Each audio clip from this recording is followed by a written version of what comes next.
Communiquer entre scripts Python. Bienvenue sur la chaîne de l'informatique sans complexe. Aujourd'hui, nous allons voir comment faire communiquer deux scripts Python qui fonctionnent en même temps. C'est parti. Souvent, un système va comporter plusieurs scripts qui vont fonctionner en parallèle. Ces scripts vont donc devoir échanger des informations pour pouvoir se synchroniser. Une méthode simple consiste à écrire et lire des données dans un fichier. Mais il faut bien l'avouer, ce n'est pas très élégant. C'est pourquoi il existe plein d'autres moyens pour pouvoir échanger des données entre les scripts Python. Le fait que les scripts fonctionnent ou non sur la même machine influera alors le choix de la méthode. Si les scripts fonctionnent sur la même machine, ils vont partager la même mémoire physique. On pourrait utiliser un segment mémoire partagé, mais le plus simple, c'est sans doute d'utiliser une queue de message entre les processus. Pour cela, on utilise la librairie multiprocessing de Python. Quand un script veut envoyer un message, il le dépose dans la queue de message. Le script qui veut recevoir n'a qu'à le récupérer dans la queue. Mais voyons un exemple, ce sera plus parlant. Alors, pour un exemple de queue de message, déjà, on va créer un fichier Python. On va l'appeler par exemple ISCQ. Voilà. Et on va, comme on a dit, utiliser le module multiprocessing. Donc, from multiprocessing, on va importer Q déjà. On verra après process. Hop, voilà. On va créer notre queue de message. On va l'appeler MSGQ, par exemple. Voilà, égale Q. Hop. Et on va créer deux fonctions qu'on va lancer dans des processus différents. C'est pour ça qu'on utilisera ensuite process. Donc, en fait, c'est le même script qui va lancer deux process. On pourrait très bien lancer d'autres scripts, des sous-scripts. Il n'y a pas de souci. Là, c'est pour l'exemple, c'est pour que ça soit simple. Donc, on va faire une fonction qui va émettre des messages, un émetteur, et une fonction qui va consommer, lire les messages dans la queue de message, qu'on va appeler récepteur par exemple. Donc un émetteur par exemple, def émetteur, voilà, qui prend en paramètre une queue de message, on va prendre Q, et qu'est-ce qu'il va faire? Hop, on va lui faire envoyer par exemple, alors peut-être pas 10, on va faire 5 messages, on va lui faire envoyer 5 messages. Donc ça va être par exemple, hop, alors non, c'est ce qu'il me fait. On va dire que ça va être message, voilà, hop, avec le numéro du message, ok, hop, on va dire j'envoie, hop, et là on va afficher qu'on envoie le message, et on va mettre ce message dans notre queue message, voilà, c'est ce qu'il propose, donc on fait un put dans la queue de message, et puis on va peut-être, pour éviter que ça aille trop vite, on va faire un import time, et là on va faire un time.sleep de 1. Comme ça, il enverra un message toutes les secondes. De l'autre côté, on va faire un récepteur qui va aussi prendre la queue de message, bien sûr, en paramètres. Lui, on va lui faire une boucle. Il va passer son temps à attendre les messages. Donc, hop, il récupère le message, voilà, en faisant un get sur la queue de message. Et il va prendre, hop, on va aller récupérer le message. Et on va lui faire écrire « Je reçois ». Hop. Voilà, on va mettre des 2 points. Voilà. Et on va faire une condition de sortie. Si le message égale, alors on ne va pas envoyer kit, ça va être message, donc le dernier c'est 4, vu qu'on a fait un range de 5. Voilà, et bien là on va faire un break. Comme ça on sortira de la boucle. Parce que sinon, on va avoir un processus qui ne va jamais s'arrêter. Voilà, donc on a nos deux fonctions, émetteur et récepteur, et maintenant on va les lancer dans des processus différents. Donc on va faire ça pour, voilà, hop, blinder notre script. On va faire un processus émetteur qui va être égal à process, et donc c'est là qu'on va importer ici process, voilà. Et en fait, on fait juste process, oups, pas là, ici, process. Voilà, target égale émetteur, et il prend en paramètre justement la queue de message. On va faire la même chose pour notre récepteur. Hop, ça c'est la magie de PyCharm, la complétion est vraiment très efficace. Et ensuite, voilà, c'est ce qu'il nous propose. On va démarrer nos processus émetteur et récepteur. Et à la fin, qu'est-ce qu'on fait ici? On fait des joins. Pourquoi on fait des joins? On fait des joins pour que le processus qu'on lance là, qui est le processus, on va dire, parent, qui va lancer deux processus, l'émetteur et le récepteur, attendent la fin de ces processus. Donc, c'est pour ça qu'il fait un join. Et ensuite, sortent hop, ici on va mettre c'est fini par exemple. Voilà. Donc, on récapitule. On a donc un processus émetteur ici qui va envoyer 5 messages toutes les secondes, enfin un message toutes les secondes pendant 5 fois, un récepteur qui va afficher ce qu'il reçoit, et quand c'est fini, ben on va sortir. Donc normalement, si on lance, hop, voilà, j'envoie le message 0, le 1, le 2, le 3, le 4, et je sors. Voilà. Donc là, on peut très facilement, avec une queue de message, faire communiquer deux scripts, hein, parce que là, bon, on a lancé des fonctions pour que ce soit plus simple, mais on pourrait très bien aller lancer des fonctions qui sont dans des scripts ailleurs, qui sont en fait des scripts complets, avec même des sous-scripts, etc. Souvent, les scripts vont fonctionner sur des machines distantes. Et dans ce cas, il va falloir trouver un autre moyen pour communiquer. Le moyen le plus simple, c'est d'utiliser un socket pour effectuer une connexion entre les deux scripts. Un script agit en tant que serveur et l'autre en tant que client.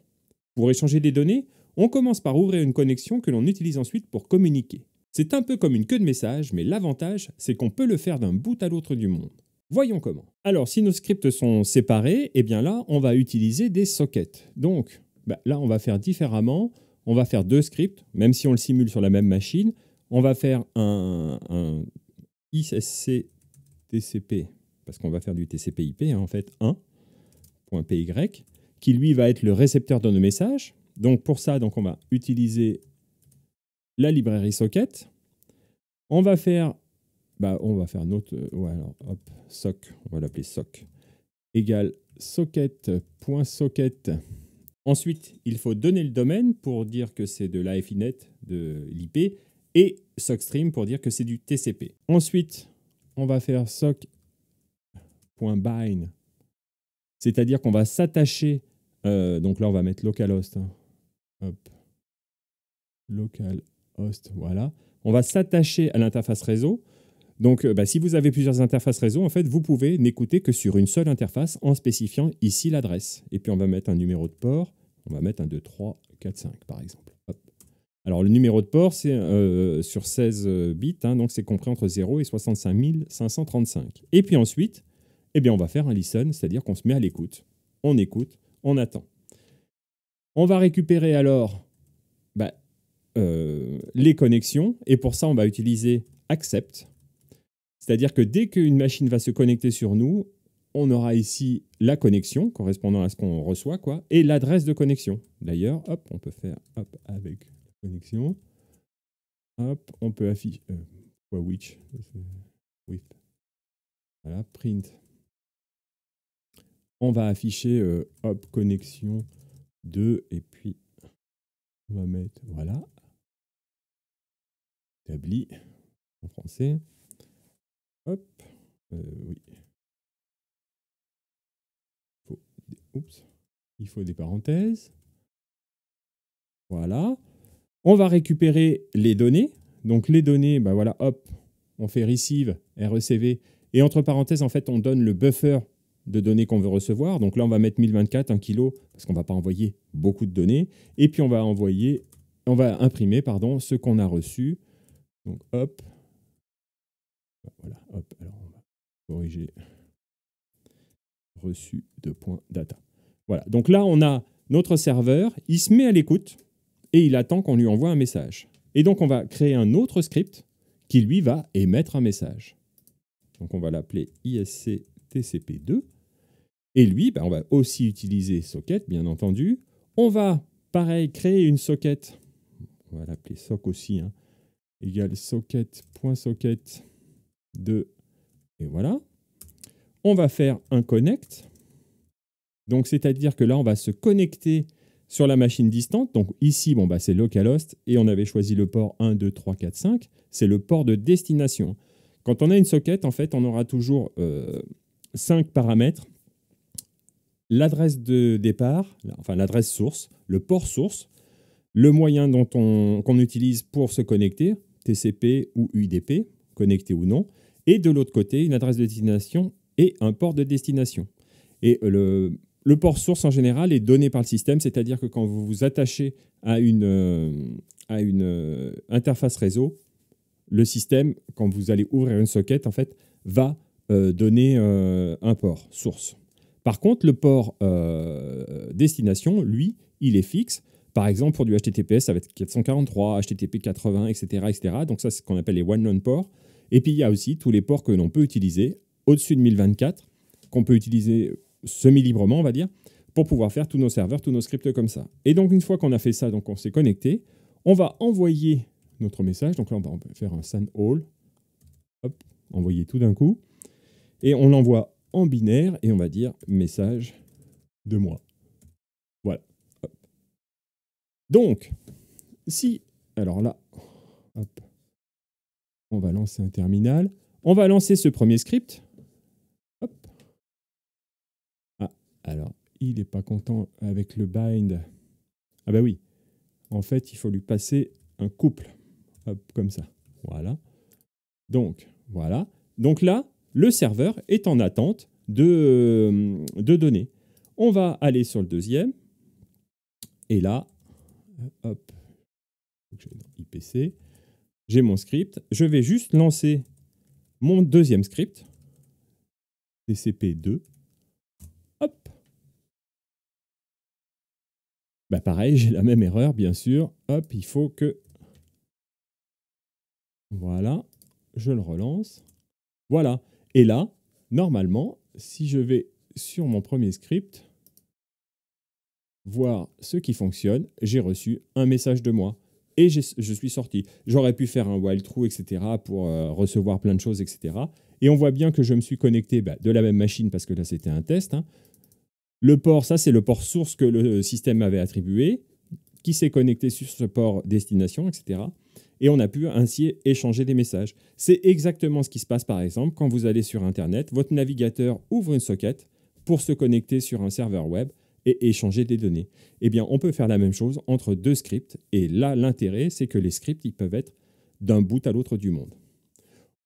Dans une prochaine vidéo, je pense qu'on verra un autre moyen d'échanger entre des scripts et surtout s'il y a beaucoup de scripts et on fera ça avec une base en mémoire de type Redis. Voilà, vous savez maintenant comment faire communiquer vos scripts Python. Amusez-vous, expérimentez et n'hésitez pas à partager dans les commentaires. À très vite pour une nouvelle vidéo sur une question informatique en moins de 3 minutes.